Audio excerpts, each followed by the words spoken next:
this session. And then let me screen share and pull up your case, Dr. Ward. Let's see. Alrighty, are you able to see that okay? All right, I'll turn it to you. Thank you.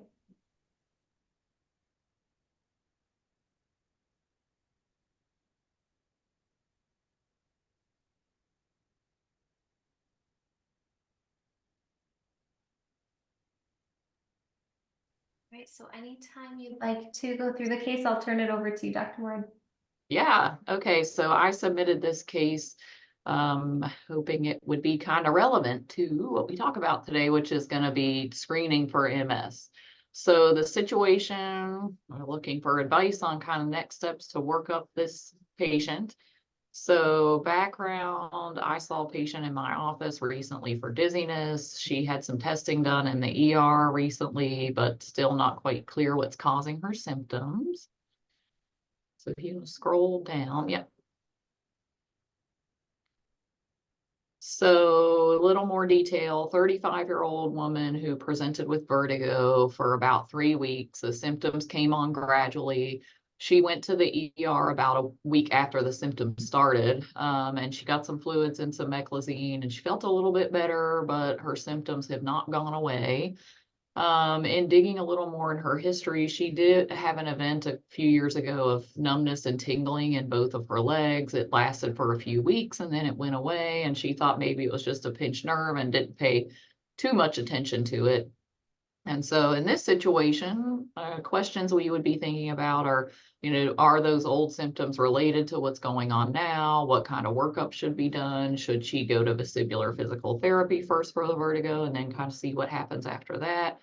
Kind of, again, next steps to figure her out.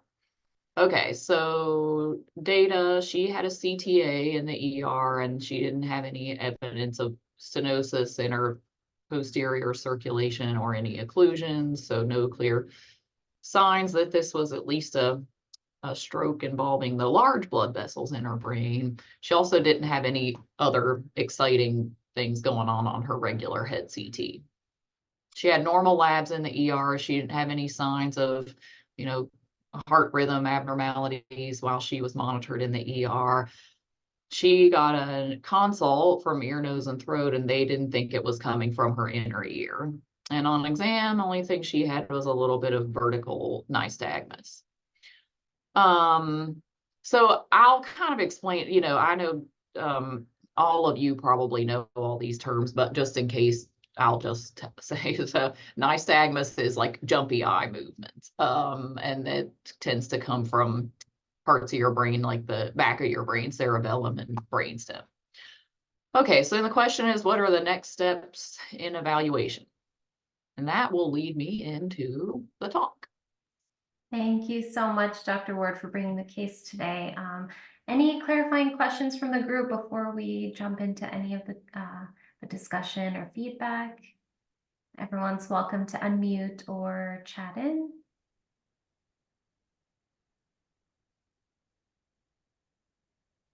And if there are no clarifying questions, we're welcome to just jump right into the discussion, feedback, thoughts on the case.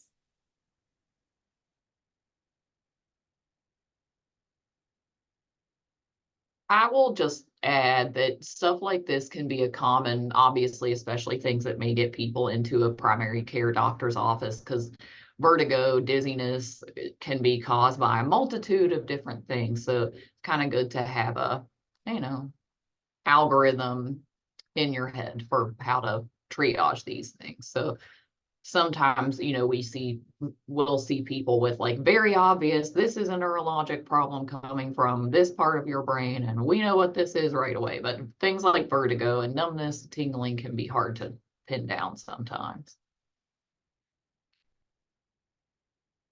Okay, so I can move on to the talk if that's all right with you, Mitra.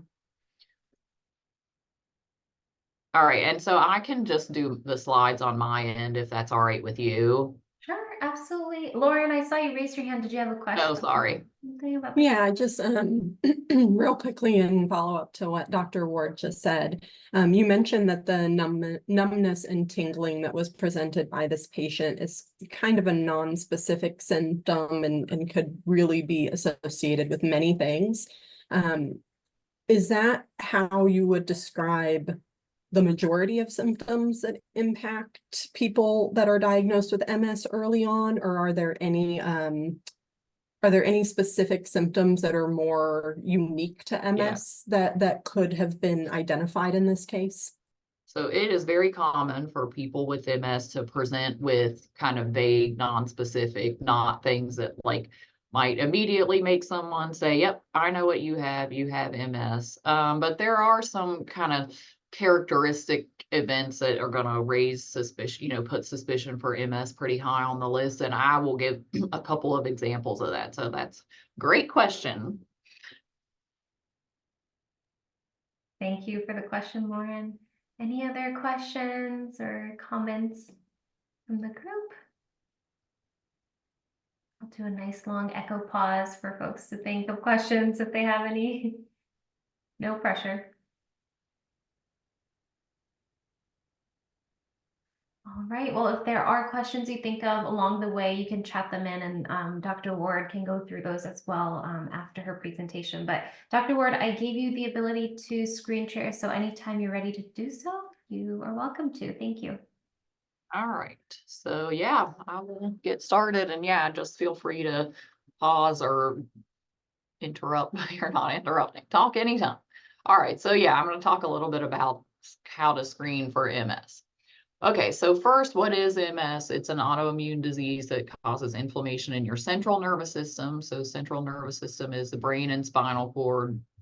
But there's also a sort of parallel process. So there's like acute inflammation that happens, and then there can be a more kind of under the surface smoldering component also. So MS tends to affect the spinal cord, brainstem, optic nerve, cerebellum, and then the juxtacortical and periventricular white matter.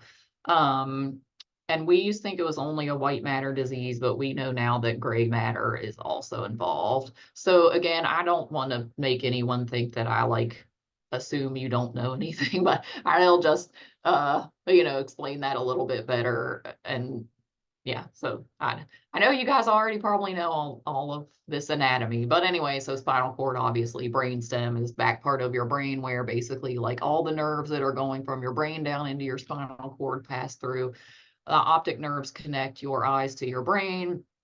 Cerebellum is also in the back part of your head and has a lot to do with balance. And then the white matter is, so gray matter is where like the brain cells are, and then the white matter is where the axons of the nerves come out and they go down and they connect everything together. So we think MS was only involved in that part of things, but we know now that there's more going on than we thought. And it's the most common non-traumatic disabling neurologic disorder in young adults. Okay, so demographics, most common in women, which is the same actually for a lot of autoimmune diseases, more common in white people. Although we are learning more now, we used to think that it was, solely a disease of, I mean, not solely, but very highly tilted towards white people. But we know now that Black people actually have the same, if not higher, risk of MS than white people. And then Hispanic and Asian people actually tend to have lower risk of MS. And then there's an association with latitude. So the further away a person gets from the equator, the higher the risk for MS. And that is thought to be related to sunlight exposure and also vitamin D, because low vitamin D has been associated with risk of MS. So there are three-ish categories of types of MS. So the most common type is relapsing remitting MS, and that's the vast majority of patients. And so what typically happens with relapsing MS People tend to kind of hang out stable, and then all of a sudden will have acute inflammation in a part of their central nervous system that causes new symptoms. And then often, most of the time, that will settle down on its own after several weeks, whether or not people get steroids, which is the most common treatment for acute MS relapse. Then again, kind of hang out, new event, hang out, new event. And people may not always get back to normal in between events. So if they start here and they have relapse, they might, end up here in terms of degree of disability, but they tend not to have progression in between attacks. People with relapsing MS can sometimes transition to a thing called secondary progressive MS, and that is when people go from kind of relapse to just gradual getting worse over time. And then primary progressive is the less common form, and that is when people just progress from the beginning and don't have relapses ever. And I'll talk a little bit more about that also. These are usually older people, and there's a little more equal distribution between women and men. Then you have progressive relapsing. There's a whole lot of spectrum. So these are not one bucket category. Okay, so symptoms of MS. So this would be really common sort of initial things that a person might present with, especially in a primary care setting. So this is what comes up if you Google MS. And so this is the section on symptoms. And you can see that there are lots and lots of symptoms under here, all of which can definitely happen in MS. All of these can also happen in a lot of other diseases. And so it's really common for a person who's been struggling with bad symptoms for a long time to read this and think, I know what it is now, I have MS. And that, again, would be a common reason for people to go to their primary care doctor. But it's a little more complicated than that, because also have to have a lot of other features to kind of fit with a diagnosis of MS. So I always think it's important to remember that patients who struggle with a lot of these symptoms and are looking for an answer, and MS seems to fit, it's important to, kind of know the distinguishing factors. Again, with the understanding that these patients are completely valid in their symptoms and, desire for an answer. Okay, so what is an attack? An attack is a monophasic event that presents with symptoms and exam findings consistent with a demyelinating attack, which I'll talk about. So I should clarify, myelin is what's attacked in MS, and that's the lining around your nerve cells that helps signals get conducted. So it's like insulation on an electrical wire, and in MS, that insulation gets attacked. So anyway, an attack is when you have an event of inflammation attacking that myelin. It tends to develop acutely or subacutely. So, usually with an MS attack, it's going to come on over a few days, lasts at least 24 hours in the absence of fever or infection, because if you especially already have MS and have a fever or an infection, it's very common for that to make old symptoms flare up a little bit, but that's not necessarily reflective of new inflammation. And usually are going to be new symptoms, although it's also not uncommon for old symptoms to, kind of for there to be new inflammation causing old symptoms to get worse. Okay, so relapsing MS, again, is characterized by focal attacks, and generally these people don't progress in between. Can present with a very wide variety of symptoms, and it all depends on where the inflammation is happening.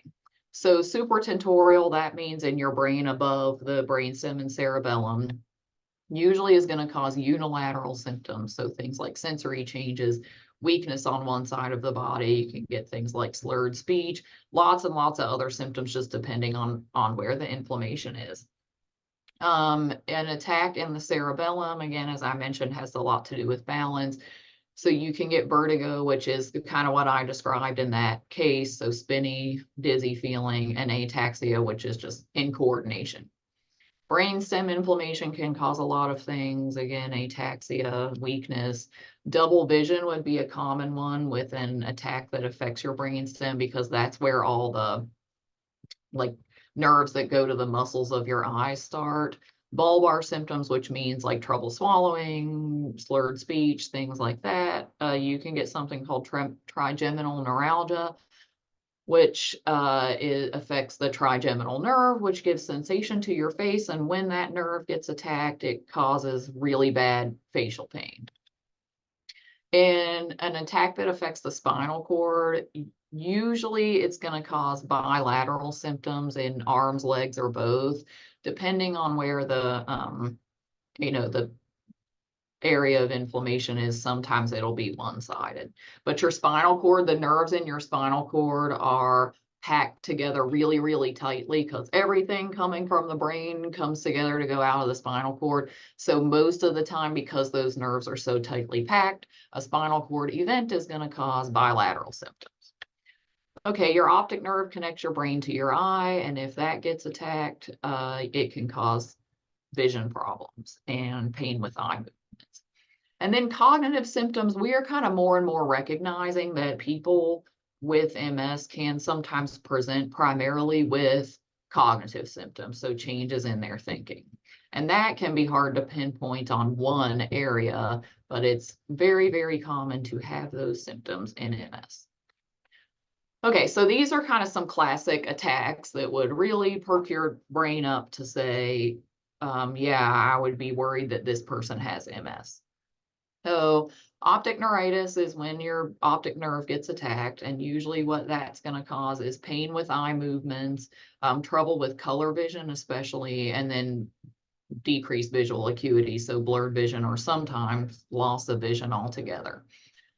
On exam, what we look for is something called pallor and optic disc. So this is like we're looking in the back of someone's eye with an ophthalmoscope. This is a part of the eye called the optic disc, and that's where the optic nerve connects. And what we can see is, you can kind of see here, this is a little bit kind of pale and almost kind of washed out looking. We will see that that's from damage to the nerve cells that are coming in there. Then the other thing we will see is something called an afferent pupillary defect, and that happens when the optic nerve in one eye is not working. So how we tell that on exam, this is kind of where we start. So this is both eyes and pupils, which should be equal, or mostly equal for most people at baseline. So this would be a person who has right optic neuritis. So your eye pupils are hooked together. There's connections that hook them together, so that in a regular situation, if you shine a light in one eye, on one pupil, both are going to constrict. So in this situation, the left eye is fine. So when you shine a light in the left eye, the left pupil constricts and the right pupil also constricts, because they know they're supposed to be doing the same thing.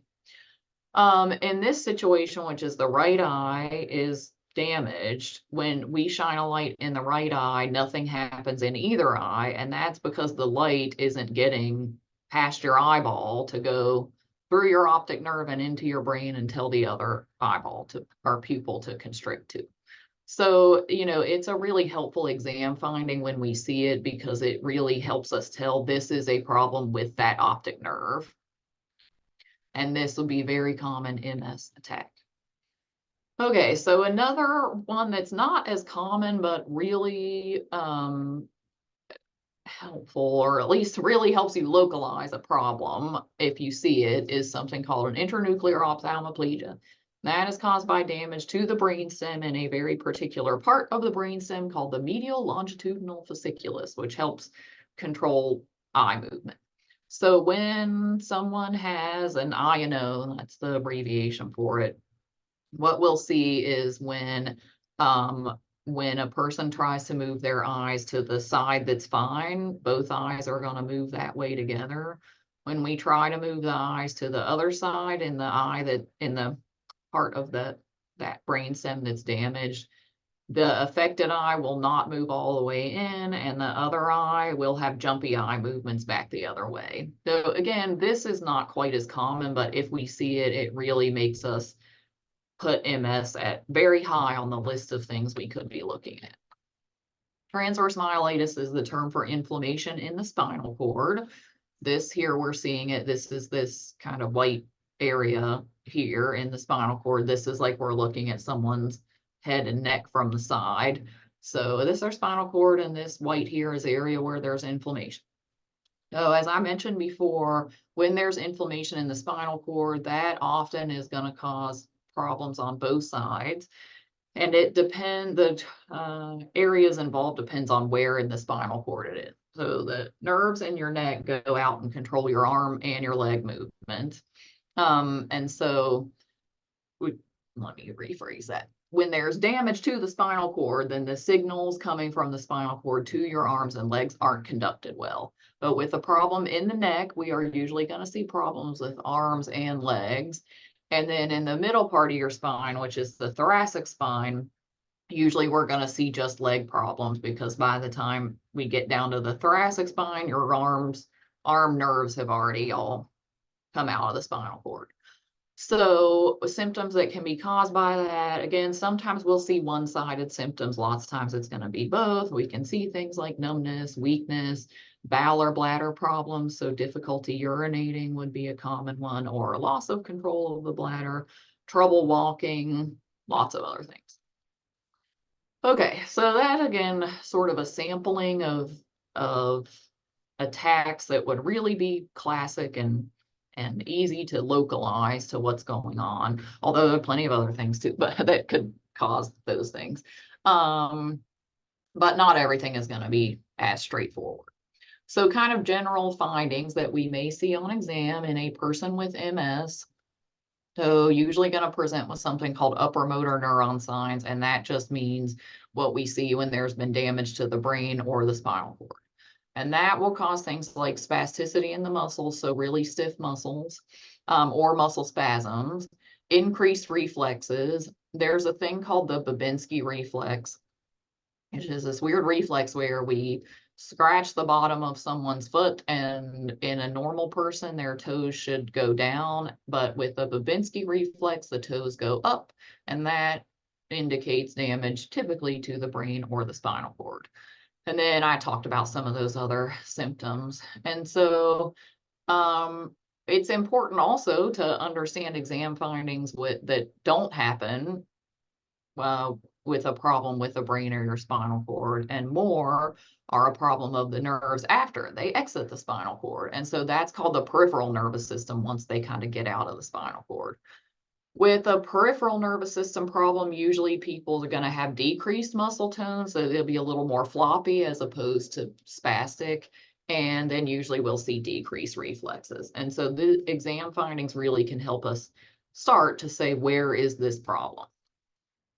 Okay, so that's relapsing MS, again, sort of classic attacks in relapsing MS. In progressive MS, we aren't going to see that sort of boom, boom, boom, easily identifiable events. It's usually going to be sort of steady downhill from the beginning. And the decline typically happens over months or years and years. Usually we're going to see those upper motor neuron findings I talked about on exam. Okay, so caveats, there are exceptions to every rule. So as I mentioned before, we see plenty of people who come in with that big list of symptoms from Google and may not necessarily have an event we can put our finger on that says, oh yeah, this was an MS attack. But it turns out when you look at their brain and spinal cord, they do have MS. So it's important to not be dismissive of anybody who has even kind of vague, non-specific neurologic symptoms. And then there's also exceptions to every other, all those exam things I talked about in attacks, that nothing is 100% goes by the textbooks. Also, an important one is to remember that there has to be no better explanation. So like in lupus, sometimes lupus can attack your brain also, and that could cause also all of these symptoms I mentioned, but that's not MS. So have to always not, we can't hitch our wagons to one horse. And then red flags, so things that would make us concerned for something else going on. So if something happens all of a sudden, like 1 minute I'm normal and the next minute I can't move my right side, that is more concerning for something like a stroke as opposed to an MS attack, which is usually going to develop, over a few days, but not all of a sudden. And people have more kind of system-wide symptoms like unexplained weight loss, night sweats, fevers, things like that. That can increase our suspicion for infection or other things like malignancies, or there are other autoimmune diseases that can cause a lot of neurologic symptoms too. Typically with MS, we're not going to get those particular things. Age over 50 is a little bit of a red flag for MS. MS often diagnosed most often in people in the ages of 20 to 40. There's plenty of exceptions to that rule, and there are also people who get diagnosed when they're 55, but when we hear their past history, they probably have had MS for 20 years, just didn't get diagnosed. And then again, if we see some of those lower motor neuron findings I mentioned on exam, then that's a little less consistent with MS. Okay, so general screening. So let's say someone comes into the office with either those kind of general list of symptoms or sort of a more focal event.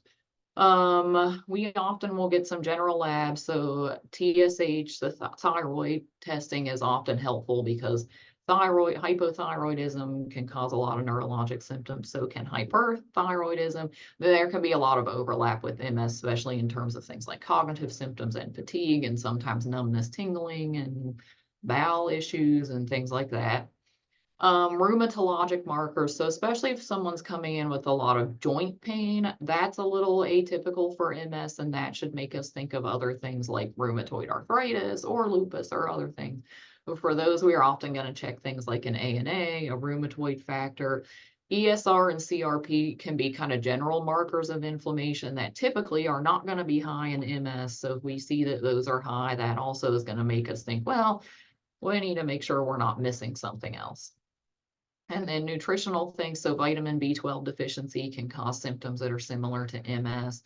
Same with folate. Copper deficiency can cause something called a myelopathy, which can present the same as if there were a spinal cord problem like MS.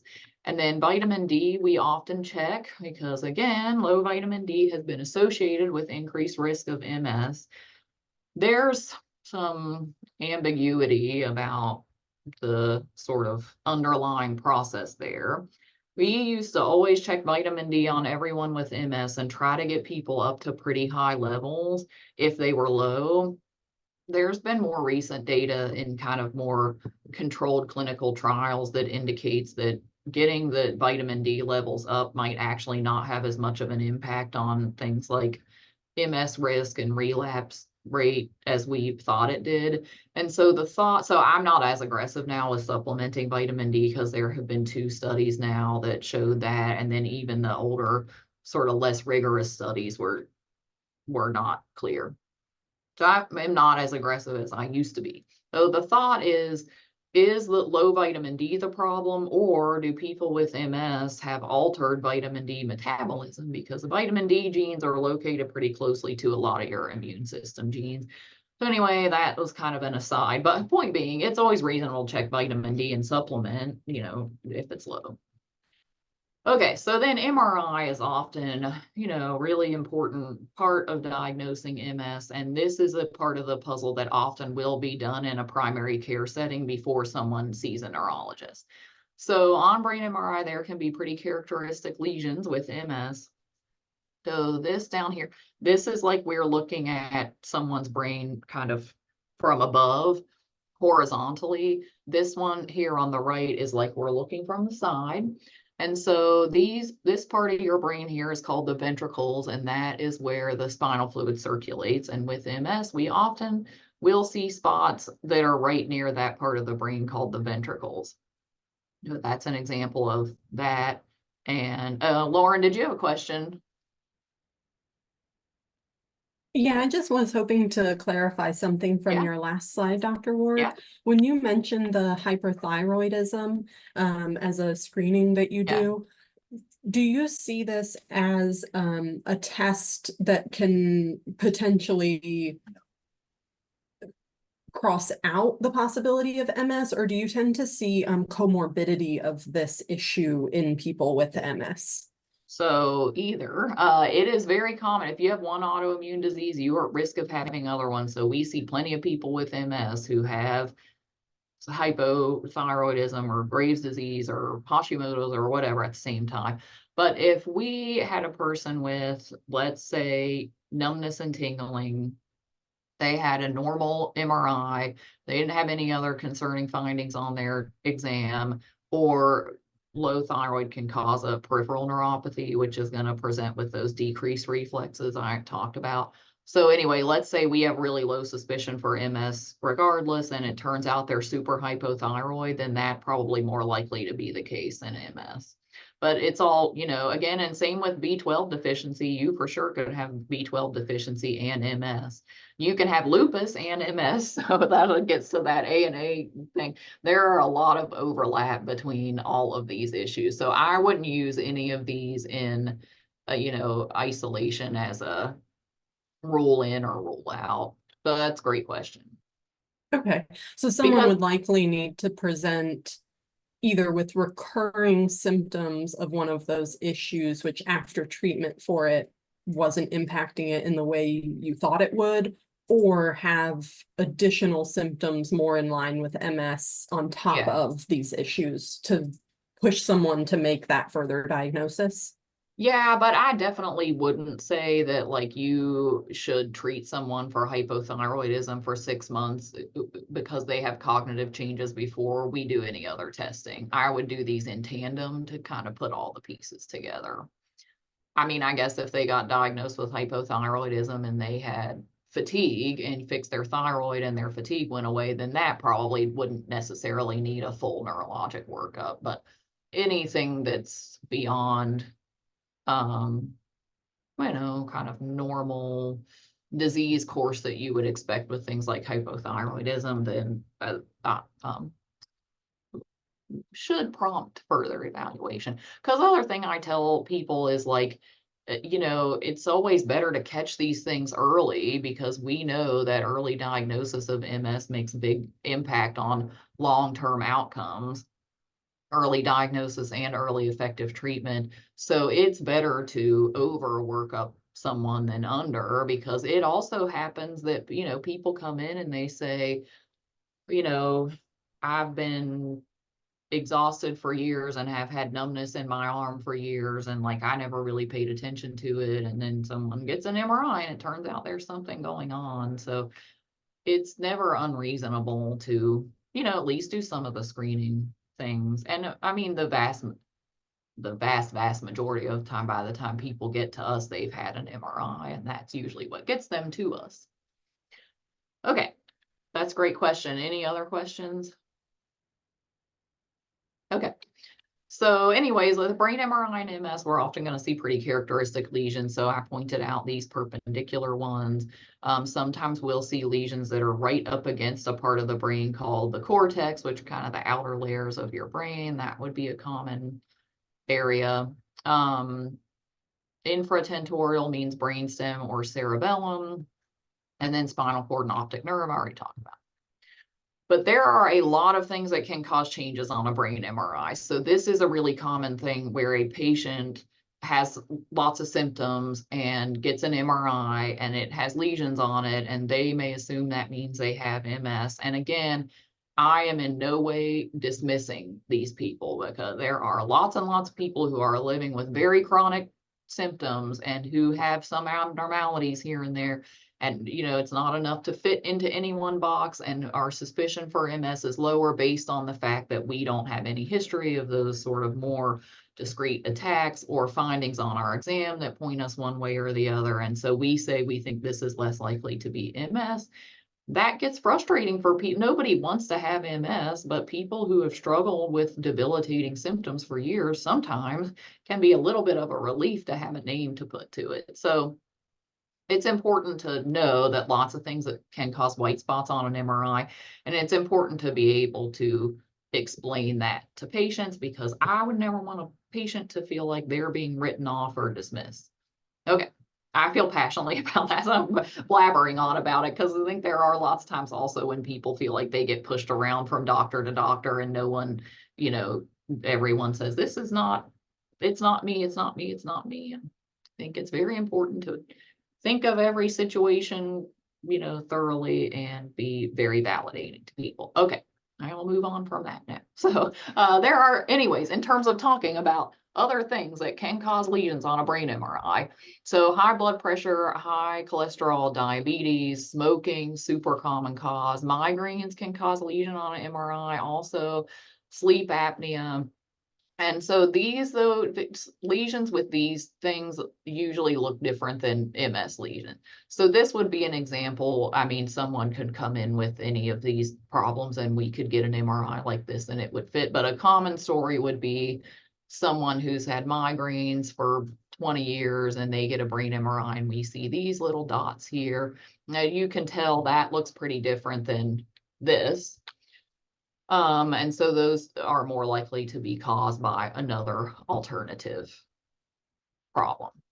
But again, at the same time, someone with MS could present with just this spot and let's say just that spot there and nothing else. And we would say, well, this looks like MS. So it doesn't come down to number of spots. It really comes down to location and characteristics.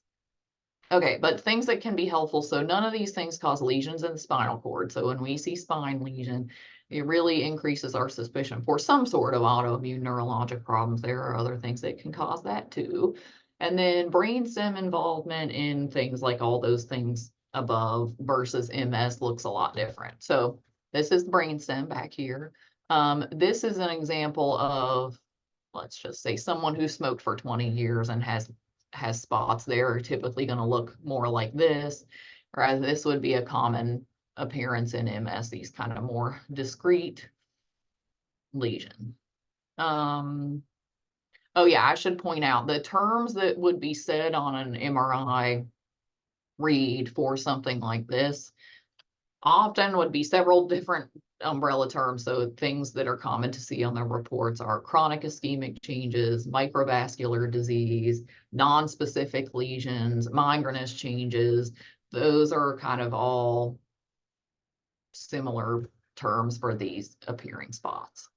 All right, usually with MS, it's going to say looks like demyelinating disease, although plenty of times we didn't get any read on anything. So that's why it's important for us to put things into context and look at the pictures. Okay, so here are things that are helpful for us to have before we see a patient, just to expedite things. Although you can send a patient to me at any point in time without any workup. But in general, these are things that help us give a little more answers to patients at a baseline visit. So screening labs, as I talked about before, and as appropriate for the person, you don't have to check every single thing I put on that list, but kind of take it into context depending on what the person's symptoms are. A brain MRI, especially with contrast, can be helpful. And then if there's a dedicated MS protocol available through whatever facility a person's getting an MRI at, that's great. To make that happen, I would just put in the order exact MS protocol if available, because not every place has a dedicated protocol for MS. If there's not a full MS protocol MRI, even if we can get one sequence called a sagittal flare, that's really helpful. That's that sideways view I showed you, and sometimes that can catch little things that we might not see on other sequences, and it gives us helpful view of things. So, and if it's possible to write, please include sagittal flare. That is great, but I mean, that's no problem if that's not available. And at a lot of places who don't have, maybe the most widely available different MRI protocols, we aren't going to get those sequences, and that is fine. Any kind of MRI is helpful. And then if there are any symptoms that localize to the spine, so again, that's going to often be things like numbness, tingling, weakness, both arms, both legs. It can be helpful to have imaging of the spine, but many people come to us without that, and that is totally fine. And if there's question, do they have any symptoms that look like it's coming from their spine or not, we can, figure that out when we get here. Okay, Sarah, what was your question? Yes, thank you. With MRIs being a challenge for folks to get access to, are there any promising diagnostic tools or techniques on the horizon for MS specifically to help move the diagnosis so that it can come earlier? Yeah.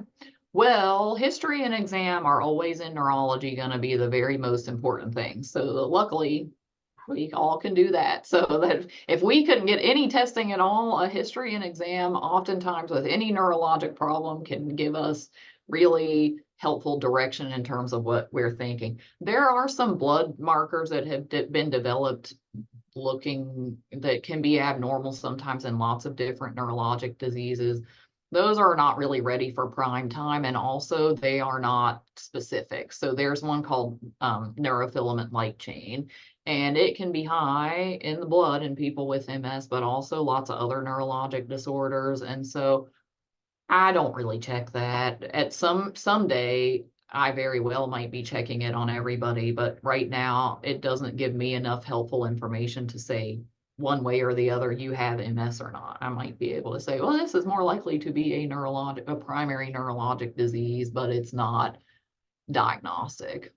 But yeah, I mean, we can see anybody with or without imaging, so that's not a requirement that people come to us with pictures.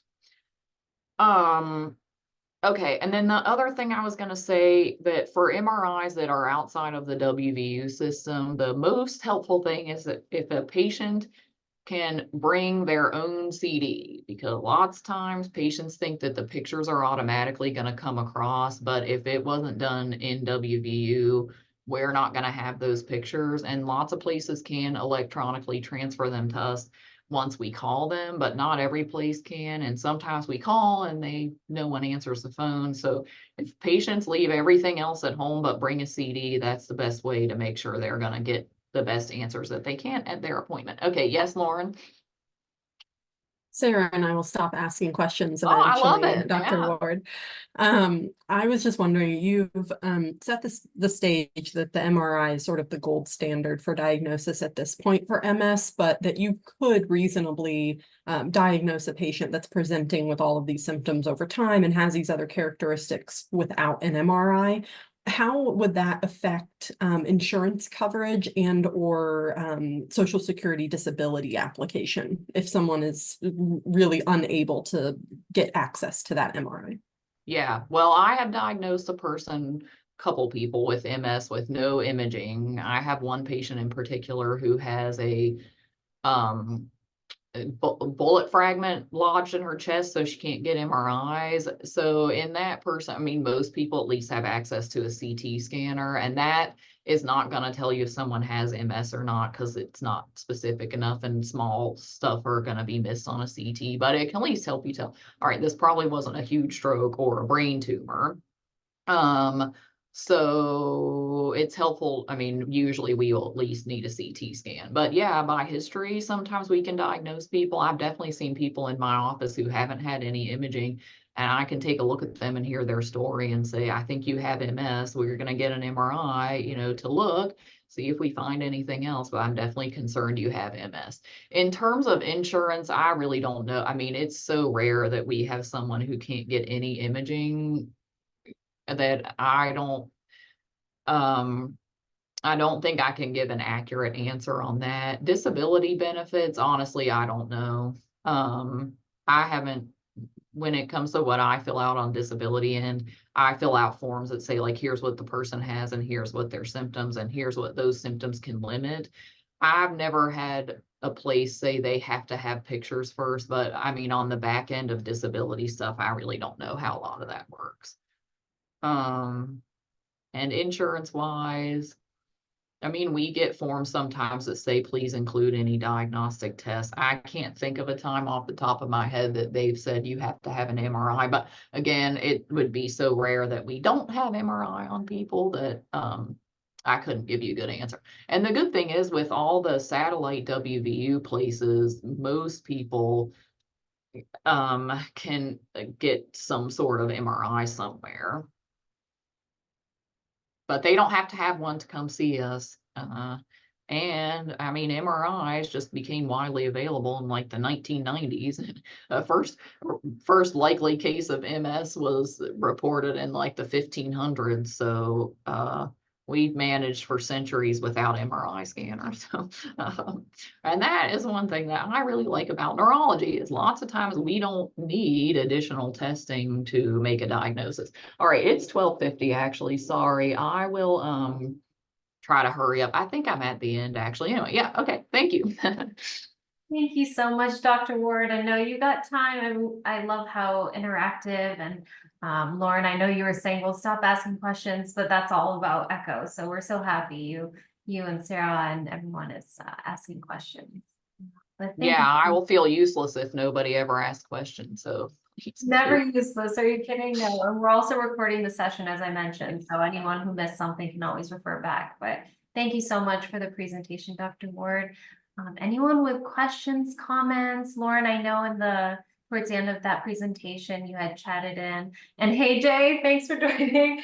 He was caught up in another meeting, so he was able to hop on, but glad you can join us. Yeah, I'll do the echo pause. I'll stop talking here and let folks chime in if they have any questions or comments. I'll just say one other thing I really want to emphasize is the importance of early diagnosis and early highly effective treatment. We have so much more data now showing that the earlier we get people on highly effective MS treatment, the better they do in the long term. So yeah, that's why I'd say just it is always better to overwork up than under work up. And yeah, okay, I'll leave it at that. Lauren, did you have one other thing you wanted to say?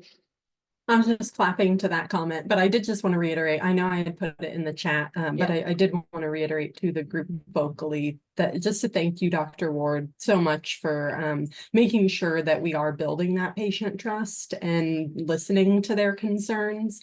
That is something that is expressed to Sarah and I by people living with MS on a regular basis, is that they do often see their symptoms dismissed, and that it can reduce their trust in the healthcare system, and it can decrease their willingness or desire to seek medical help in the future when they feel as though they're not being listened to. And as you mentioned, that early diagnosis and early treatment is so important, that if we are seeing that trust degrade and people not interacting with the healthcare system appropriately, it will lead to more severe disability for them, and which is something that we don't want to see. So again, just thank you for reiterating that importance of patient trust. Yeah, and I mean, maybe this is slightly off topic, but I think that goes for people whether they do or don't have MS, and people who don't have a disease that like we can put our finger on and say this is what you have, I think are at really high risk of getting dismissed by whoever they may see, because it's hard, right? Like it's much easier for us to diagnose someone with MS when it's clear, then the treatment plan gets really straightforward, right? Here's your long-term treatment options, here's symptomatic treatment options. That part of things becomes a little more straightforward when we have a diagnosis. But yeah, I think it's really important trust-wise for everybody, especially people who get bounced around the system for whatever reason. Yeah, we've had folks that even after they've been diagnosed by a specialist and have an MS diagnosis in their medical history, they may be asked by other providers. You know, a woman shared with us that her primary care provider asked her directly to her face, "Why do you believe that you have MS?"